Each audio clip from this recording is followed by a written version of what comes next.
Hey Glendale Church fam. When I was in high school, I used to run away from home quite a bit. I know a few days ago I told you that I was pretty rebellious, so this is one of those stories. And I know you might be thinking, oh, Pastor Tim, you don't really seem like the rebellious type, but rest assured I was definitely rebellious when I was younger.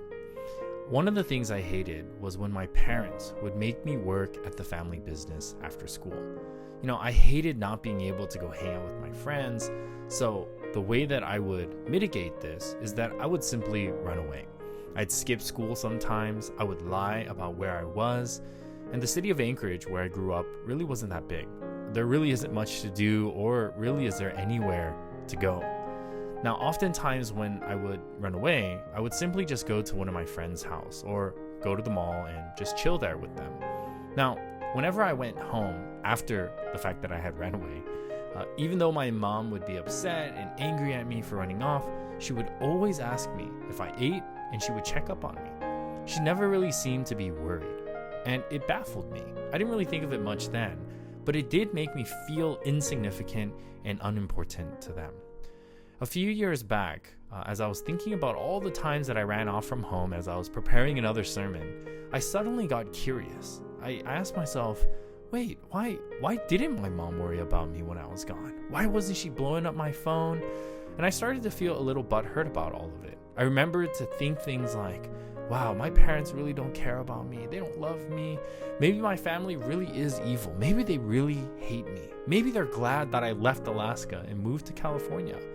Am I of any value and worth to my family? I remember calling my mom while I was driving to church, and I asked her, Oma, why weren't you ever worried about me when I ran away from home? And then she told me this. She said, Timothy, we do love you. We care about you so much. The reason why I was never worried was because after you would run away, your father would drive his car around town looking for your distinct blue car. And once he found it, he told me, and I wasn't worried because I knew where you were all along. Ugh, my heart. Even when I didn't think I was important to my parents, they cared and loved me more than I could ever imagine. Today's key word to remember is valuable. You see, even when you don't think that's true, you are valuable in the eyes of God.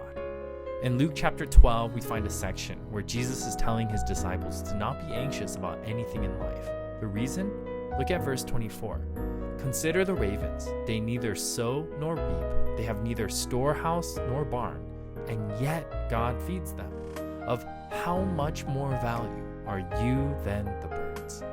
I love this part about Luke 12 because honestly, the remedy to a lot of our worries, our anxiety, our fears, of our low self-esteem, of the hurt that we experience in life, begins with an understanding that you are actually valuable in the eyes of God. You see, God cares and values you so much. It's so much more than you could ever imagine, even when it doesn't seem like it.